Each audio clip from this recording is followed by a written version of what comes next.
अब आप लोग वर्क डन जो है, हम लोग वर्क डन का डिफिनीशन वगैरह देख चुके हैं और डिफरेंट सिचुएशंस में हम लोग मैंने वर्क डन का बात की है। उसमें एक बहुत इंपॉर्टेंट एंड बहुत ही स्पेशल केस है, आज इस पर चर्चा कर रहे हैं।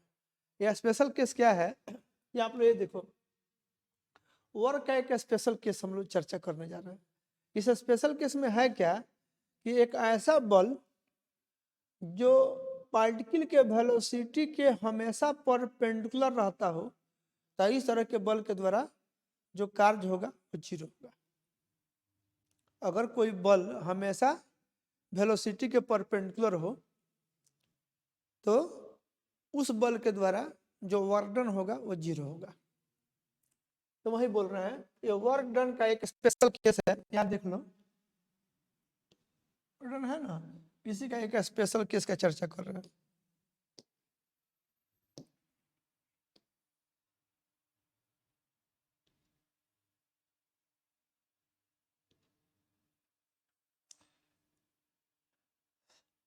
देख लो लिखा हुआ है, work done by a force which is always perpendicular to the velocity of the particle is zero.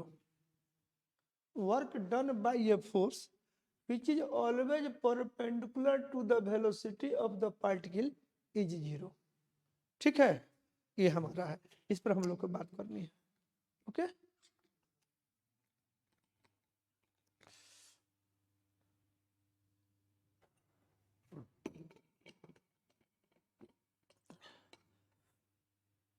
देखो आप लोग क्या है कि एक ऐसे तुम लोग के लिए एक पाथ बना रहा है, ये देखो इस पाथ से होकर के पार्टिकल जा रहा है। ठीक है, तो वेलोसिटी के बारे में आइडिया है कि वेलोसिटी जब होगा तो पाथ का टेंजेंशियल होगा, ये बात तो मालूम है। जैसे मान लीजिए जब पार्टिकल यहाँ पे होगा इस बिंदु पे, तो वेलोसिटी इस बिंदु पर के टेंजेंट की दिशा में होगा। जब पार्टिकल यहाँ पे जाएगा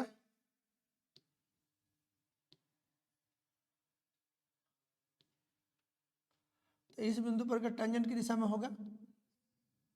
बोलो, पार्टिकल जब वेलोसिटी जब होता है तब पाथ के टेंजेंशियल रहता है। मान लीजिए यहाँ पे ऐसे है और इसी तरह से कहीं भी जाएगा, मान लीजिए पार्टिकल यहाँ आया इस बिंदु पे, पार्टिकल यहाँ पे था, पार्टिकल यहाँ पे था, जब यहाँ पे आया तो यहाँ पर वेलोसिटी ऐसे हो गया इस बिंदु पर के टेंजेंट की दिशा में। बोलो, यहाँ पर का वेलोसिटी, यहाँ पर का वेलोसिटी वेक्टर, यहाँ पर का वेलोसिटी वेक्टर। ठीक है, और इस पर फोर्स कैसे लग रहा है सो देखो। मान लो जब यहाँ पे था तो फोर्स ऐसे था, ऐसे। जब यहाँ पे गया तो फोर्स ऐसे हो गया, लेकिन माने ये हमेशा इसके परपेंडिकुलर रहा, ऐसे। जब यहाँ पे आया तो फोर्स ऐसे रहा,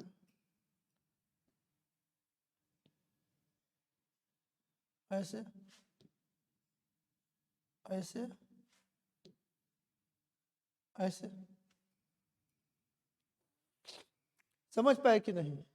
तो यहाँ पे फोर्स ऐसे रहा, ये फोर्स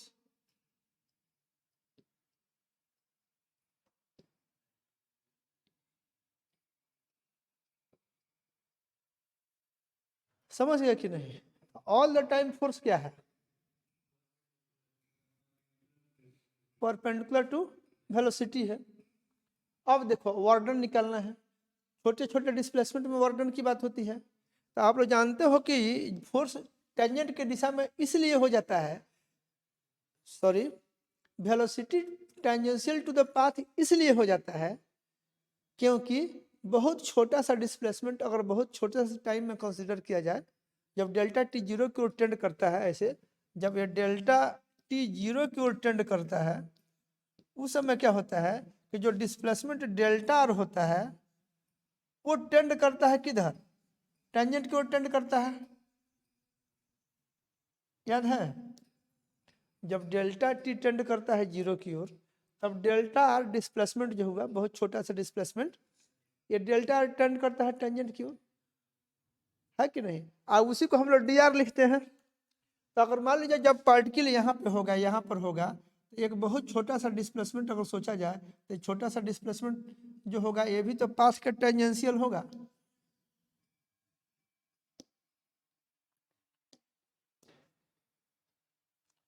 ये जो है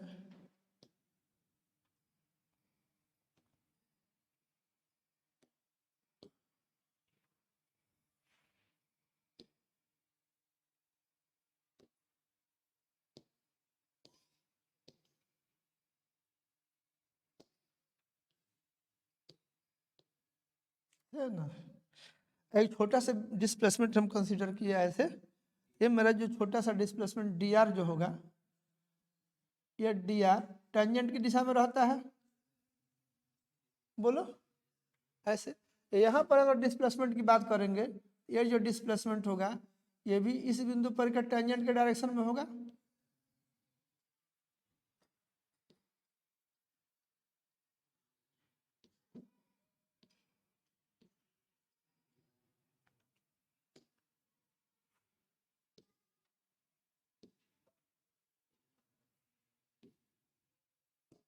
समझ पाए कि नहीं आप?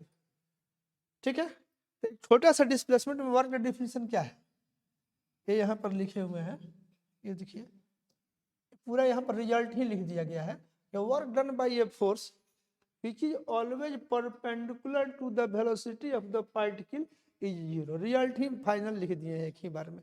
ठीक है, अब इसको थोड़ा सा एक्सप्लेन हम लोग कर करके देखें। तो अगर छोटा सा वर्क डन अगर हमारा ये डी डब्ल्यू है, तो उसका डिफिनीशन क्या है?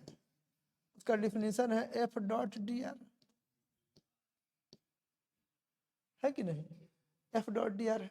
तो जब लिखिएगा तो कितना हो जाएगा, यहाँ से ये हो जाएगा एफ, फिर ये डी आर, फिर ये कॉस थीटा, और आपका जो केस बन रहा है इस केस में क्या हो रहा है, एफ, और ये क्या है आपका, ये डी आर कॉस, ये थीटा कितना है, 90 डिग्री।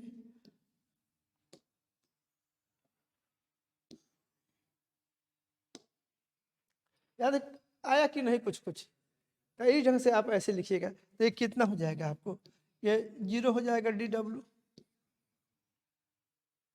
और कहीं से कहीं जा रहे हैं, हम बोल रहे हैं कि हमेशा always force is always perpendicular to velocity.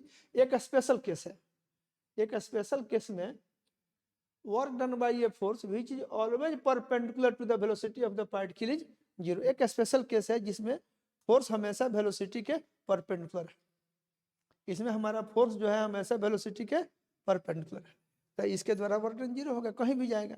मान लीजिए इसी बिंदु के बाद, इस बिंदु के बाद छोटा सा डिस्प्लेसमेंट लोगे तो निश्चित रूप से अगर बहुत छोटा सा डिस्प्लेसमेंट लोगे तो टेंजेंट की दिशा में हो जाएगा, वेलोसिटी की दिशा में हो जाएगा। तो अगर वेलोसिटी के परपेंडिकुलर फोर्स है तो डिस्प्लेसमेंट की भी परपेंडिकुलर है। ये जो वेलोसिटी आपका है, इस फिगर को हम यहाँ एक बार दिखावें, ये वेलोसिटी ऐसे है, और ये अगर छोटा सा डिस्प्लेसमेंट की बात करें तो छोटा सा जो डिस्प्लेसमेंट डी आर है वो भी उसी डायरेक्शन में है, और फोर्स की बात करें तो वेलोसिटी के परपेंडिकुलर है, तो वेलोसिटी के परपेंडिकुलर है तो ऑब्वियसली डी आर के भी परपेंडिकुलर है। ये बात दिमाग में रखना है। तो इस तरह से जितना छोटा छोटा वर्डन होगा सब जीरो होते चला जाएगा। तो टोटल वर्डन मान लो ये पोजीशन 1 से लेकर के अगर आप पोजीशन 2 यहाँ बोलो यहाँ तक जाओगे, और ये बात अगर हर एक जगह अप्लीकेबल है, तो आप क्या देखोगे, ये टोटल वर्डन निकालोगे तो क्या हो जाएगा, इंटीग्रेशन ऑफ डी डब्ल्यू। और जब डी डब्ल्यू ही जीरो है तो सब जीरो जीरो को जोड़ोगे तो अंत में तो जीरो ही आ जाएगा।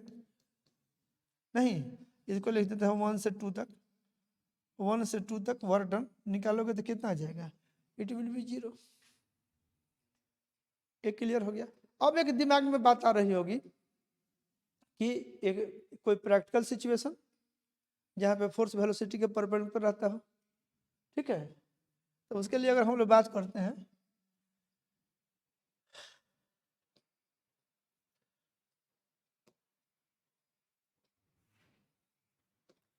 चलिए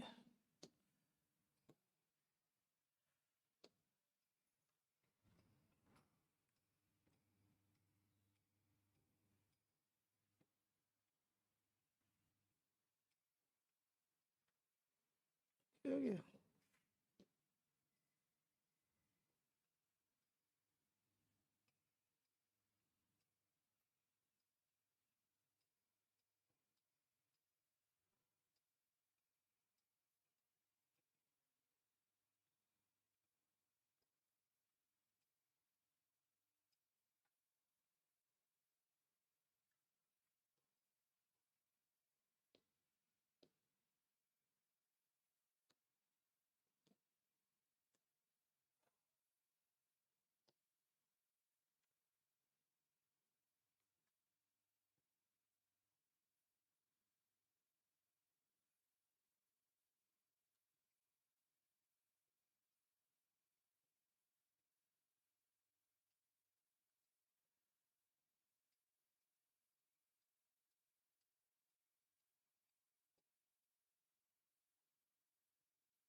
ये इस पे चाहिए, यहाँ देखिए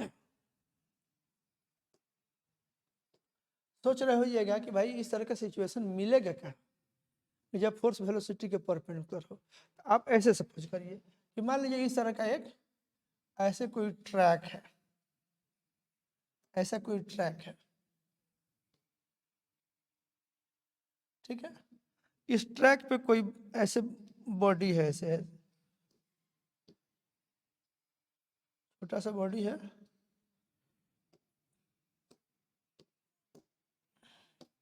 ऐसे कोई छोटा सा मास ले रहे हैं,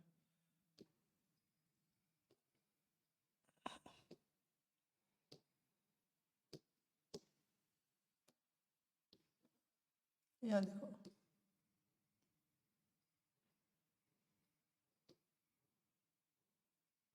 सपोज करो ऐसे है, यहाँ पे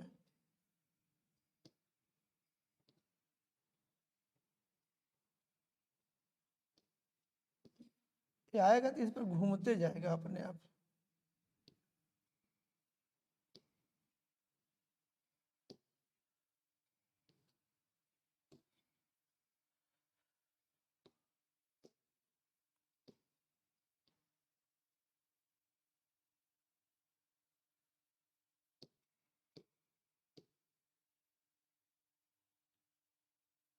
ऐसे समझो,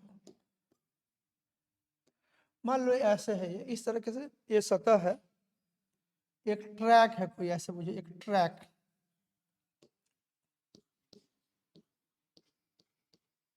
ठीक है। इस ट्रैक पे फिसल रहा है, ऐसे इस ट्रैक पे फिसल रहा है बॉडी हमारा, ठीक है।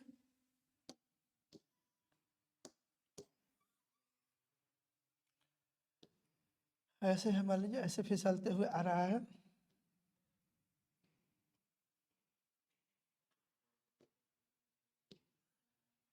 आप ये देखो अगर इस तरह से आ रहा है तो इस पर क्या हो रहा होगा, ये जो ट्रैक है, जो पथ है इसका, एक पथ है, इस पर जब फिसल रहा होगा तो इस पर एक फोर्स ऐसे लग रहा होगा, नॉर्मल फोर्स।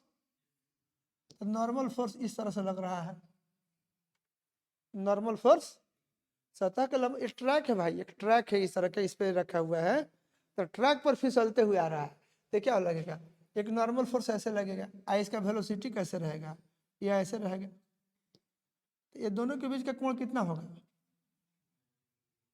तो जब यहाँ पे पहुंचेगा तो वेलोसिटी उसका ऐसे हो गया, ऐसे इस बिंदु पर टेंजेंट की दिशा में हो गया। और यहाँ पर नॉर्मल फोर्स कैसे लगेगा, ये अगर यहाँ पर नॉर्मल फोर्स की बात करें तो वो ऐसे लग रहा होगा, बोलिए। यहाँ पे अगर हम बात करें तो यहाँ पर भी नॉर्मल फोर्स ऐसे लग रहा होगा, नॉर्मल फोर्स। अब वेलोसिटी कैसे होगा, ऐसे, तो कोण कितना बनेगा, ये यहाँ भी कितना बनेगा, कहीं भी कितना बन रहा है, 90 डिग्री। तो अगर कोई पूछेगा कि अगर मान लीजिए पोजीशन नंबर 1 था, आई पोजीशन नंबर 2 है मान लीजिए, तो 1 से अगर 2 तक जा रहा है तो work done by normal force, ये आपका ट्रैक है।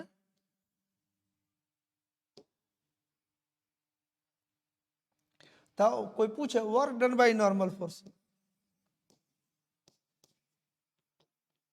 डन बाय नॉर्मल फोर्स, तो क्या हो जाएगा, ये नॉर्मल फोर्स जो है ये हमेशा परपेंडिकुलर है वेलोसिटी के, ठीक है कि नहीं।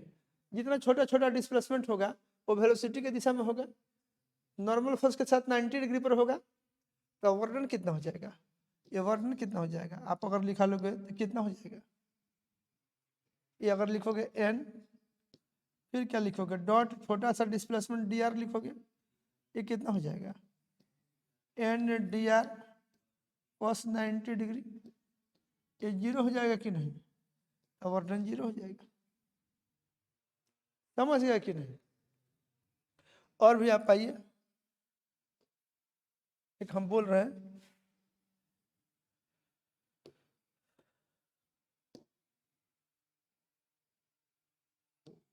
एक चीज देखो आप लोग, ये देखो आप लोग Bohr model of hydrogen atom पढ़े हो ना। तो Bohr model of hydrogen atom में क्या रहता है, ये न्यूक्लियस पे प्लस ई चार्ज है, बोलो, और यहाँ पे ऑर्बिट में इलेक्ट्रॉन माइनस ई चार्ज वाला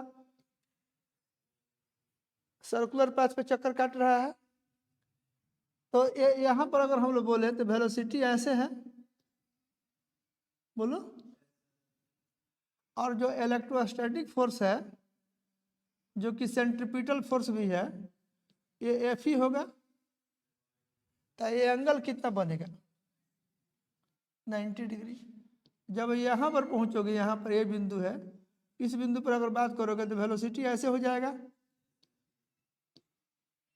और ये फिर यहाँ सेंट्रीपिटल फोर्स ऐसे हो जाएगा F he,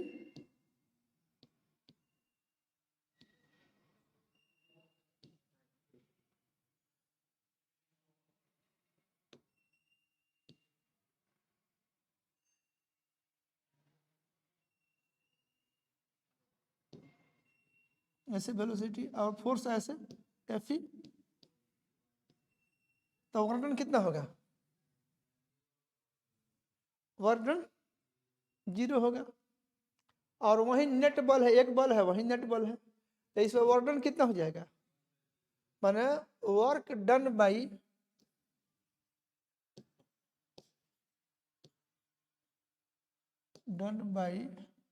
electrostatic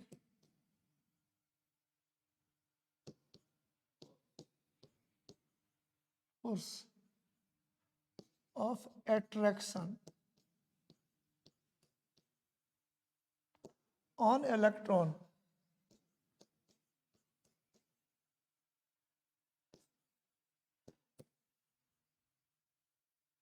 in Bohr model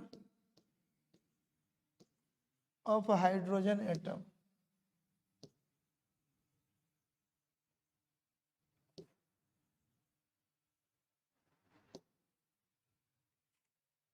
Will be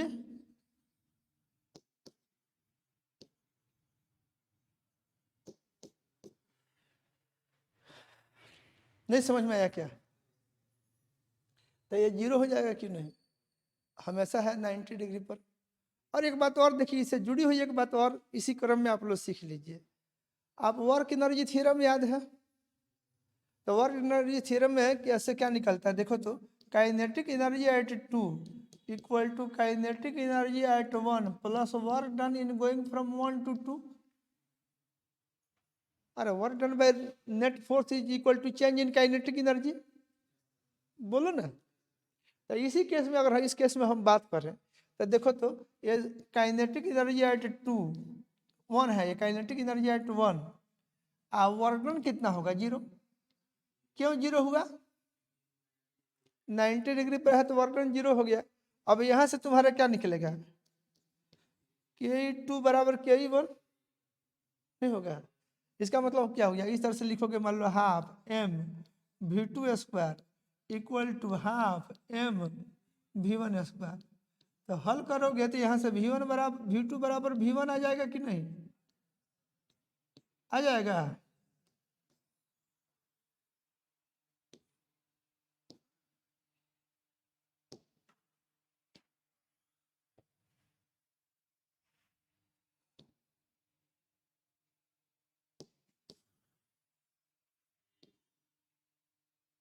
यहाँ से क्या निकल गया, यहाँ से निकल गया v2 बराबर v1, यानी स्पीड क्या रहेगा, कांस्टेंट। v2 v1 क्या होता है, ये स्पीड है, तो स्पीड क्या रह जाएगा, कांस्टेंट। इसमें स्पीड क्या रहेगा, कांस्टेंट रहेगा, अचर चाल से जाएगा।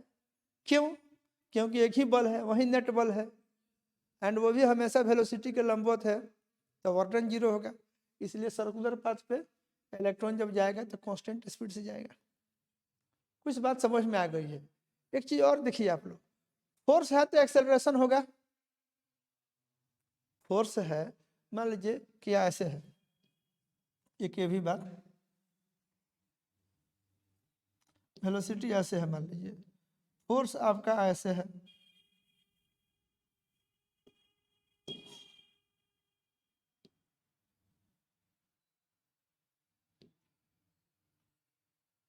मान लीजिए ऐसे है, फोर्स है, तो फोर्स ऐसे है, एक्सेलरेशन क्या होगा,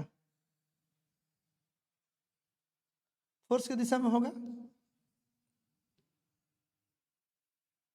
तो देखिए इस तरह के केस में क्या होता है, क्योंकि पार्टिकल पे फोर्स है तो न्यूटन सेकेंड लॉ से एक्सेलरेशन होगा। यहां से क्या निकला कि स्पीड कांस्टेंट है, तो अब इसमें आप क्या सोचिएगा भाई, स्पीड कांस्टेंट है तो फिर एक्सेलरेशन कैसे है, एक्सेलरेशन है इसलिए क्योंकि देखिए फोर्स जब वेलोसिटी के परपेंडिकुलर रहेगा तो स्पीड नहीं बदलेगा, मतलब वेलोसिटी का मैग्नीट्यूड नहीं बदलेगा, लेकिन वेलोसिटी का डायरेक्शन बदलेगा।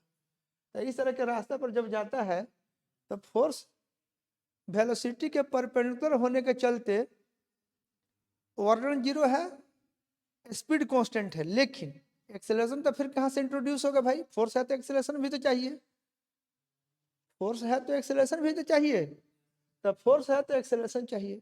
अब वेलोसिटी स्पीड कांस्टेंट है, मतलब वेलोसिटी का जो मैग्नीट्यूड है वो कांस्टेंट है, लेकिन वेलोसिटी का डायरेक्शन पल पल बदलता रहेगा, और उस डायरेक्शन के बदलने के चलते इसमें एक्सेलरेशन होगा। तो इस तरह का जो फोर्स होता है जो वेलोसिटी के लंबवत होता है, वेलोसिटी का मैग्नीट्यूड यानी स्पीड को तो नहीं बदलता है, लेकिन वेलोसिटी का डायरेक्शन को बदलता है, और वेलोसिटी के डायरेक्शन के बदलने के चलते एक एक्सेलरेशन होता है। समझ गए कि नहीं, वेलोसिटी में तो दो पार्ट है ना, magnitude and direction. Okay, magnitude नहीं बदलेगा क्योंकि उस स्पीड से जुड़ा हुआ काइनेटिक एनर्जी है, उसको कांस्टेंट रहना है, तो ये स्पीड कांस्टेंट रह जाएगा, लेकिन वेलोसिटी का जो डायरेक्शन है वो बदलेगा। और इस तरह से जब फोर्स वेलोसिटी के लंबवत हो जाता है तब पार्टिकल को सर्कुलर पाथ में घुमाते रहता है, क्योंकि यही केस बनता है कि एक समान चाल से सर्कुलर पाथ में भी चलते रहेगा, अब वेलोसिटी बदलते भी रहेगा, एक्सेलरेशन भी रहेगा एंड फोर्स भी रहेगा, फोर्स भी है एक्सेलरेशन भी है, वेलोसिटी बदल भी रहा है, लेकिन उसका जो मैग्नीट्यूड है जो कि स्पीड है वो कांस्टेंट है। आई होप आप लोग बात को समझे हैं। ये कुछ केस समझे कि नहीं समझे, ये आपका जो है, आप एक और इसमें बात कर रहे हैं ऐसे, ये देखिए आप लोग के लिए अगर हम लोग सोचें,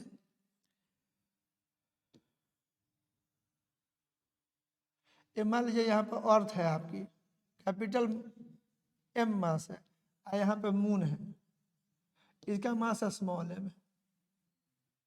तो इसमें भी क्या होगा, इस मून पे अर्थ का ग्रेविटेशनल फोर्स लगेगा, एफ जी इसको बोले, लगेगा ना ग्रेविटेशनल फोर्स। ये भी सर्कुलर पाथ में जा रहा है तो इसका भी वेलोसिटी क्या होगा,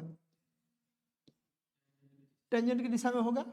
ये फोर्स क्या है 90 डिग्री पर है, ये भी क्या करेगा, इसमें भी क्या हो जाएगा, अगर इसकी बात करिएगा तो इसमें भी स्पीड क्या रह जाएगा, कांस्टेंट रह जाएगा। ये जाएगा, वेलोसिटी का डायरेक्शन चेंज करेगा, उसके चलते एक्सेलरेशन होगा, लेकिन स्पीड कांस्टेंट रहेगा। इसलिए कि एक गुरुत्वाकर्षण का जो बल है F G all the time जो वेलोसिटी वेक्टर है उससे 90 डिग्री पर रहेगा, कहीं भी जाए। यहाँ वेलोसिटी ऐसे, अब फोर्स ऐसे, कोण कितना 90 डिग्री, ग्रेविटेशनल फोर्स ऐसे रहेगा। समझ पाए कि नहीं? ये सब सिचुएशंस हैं जिसमें फोर्स जो होता है वेलोसिटी के परपेंडिकुलर होता है और वर्क डन जीरो होता है। फिर वर्क डन जीरो होता है तो वर्क एनर्जी थ्योरम से काइनेटिक एनर्जी का चेंज जीरो होता है, स्पीड कांस्टेंट रह जाता है, काइनेटिक एनर्जी कांस्टेंट रह जाता है और पार्टिकल कांस्टेंट स्पीड से सर्कुलर पाथ पे गति करते रहता है। ये हमारा क्या था, ये यहाँ क्या माने हुआ अर्थ, अब मून की बात कर रहे हैं, अर्थ एंड मून की बात की है। मून का मास क्या था? इसका मास स्मॉल एम और इसका मास कैपिटल एम है। समझ गया कि नहीं? गुरुत्वाकर्षण के बल तो लगेगा, ये सब तो आप जानते हैं। तो ये आई होप आप लोग बात को समझ गए और ये क्लियर हो गया कि ऐसे होगा। और सब भी बहुत सारे केसेस हैं, जैसे पेंडुलम वाला केस होता है। तब पेंडुलम में मान लीजिए आपका पार्टिकल जो है ये ऐसे करते हैं,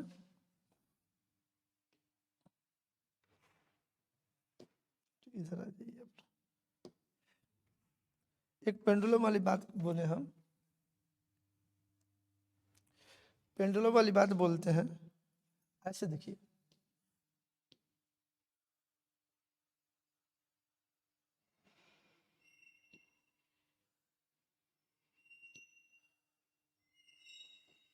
ऐसे क्या घूम रहा है ऐसे पेंडुलम मान लीजिए। तो यहाँ पर टेंशन का फोर्स ऐसे है, टेंशन का स्ट्रिंग में टेंशन वाला फोर्स। इधर क्या है, ये आपका वेलोसिटी है टेंजेंट की दिशा में, ये कितना हो जाएगा? यहाँ टेंशन का फोर्स ऐसे हो जाएगा, वेलोसिटी पास के टेंजेंशियल है तो ऐसे हो जाएगा। इस टेंशन के फोर्स के द्वारा क्या होगा? कोई कार्य नहीं होगा, ये भी हमेशा वेलोसिटी के परपेंडिकुलर है। बात समझे कि नहीं? टेंशन के फोर्स हमेशा वेलोसिटी के परपेंडिकुलर है। धागा में बांध करके एक पत्थर के टुकड़ा को घुमाइए, तो धागा में बांध करके अगर एक पत्थर के टुकड़ा को आप घुमा रहे हैं सर्कुलर पाथ में, मान लीजिए ऐसे सर्कुलर पाथ में आप घुमाए,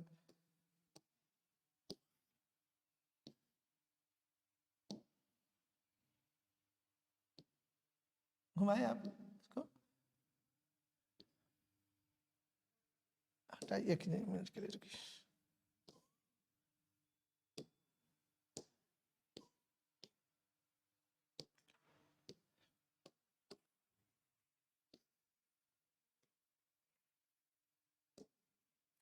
सर्कुलर पाथ में आप मान लीजिए एक पत्थर के टुकड़ा को बांध करके सर्कुलर पाथ में घुमा रहे हैं।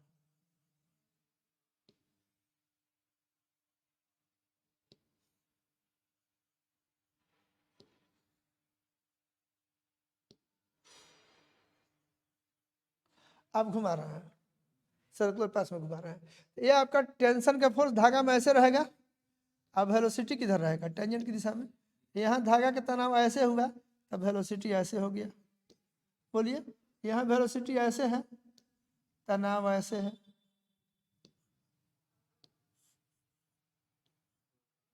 समझ पाए कि नहीं आप लोग?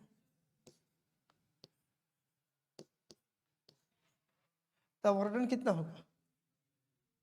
तो टेंशन के फोर्स के द्वारा वर्क कितना हो जाएगा?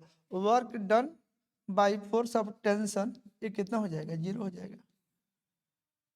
कुछ बात मैंने लगा कि नहीं कि ऐसा बहुत सारा सिचुएशन प्रॉब्लम के सॉल्यूशन के दरमियान आपको मिलेगा। तो ये आप समझ गए हैं कि जब कोई फोर्स, इस केस में भी क्या होगा, ये वाला में क्या लिखिएगा? वर्क डन बाय टेंशन कितना हो जाएगा? 0। ये पेंडुलम वाला है, इसमें सर्कुलर पाथ पे है। मेरे ख्याल आप लोग बात को समझ रहे हैं।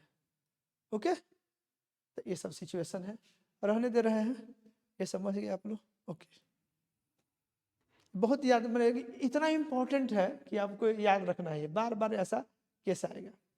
ठीक है।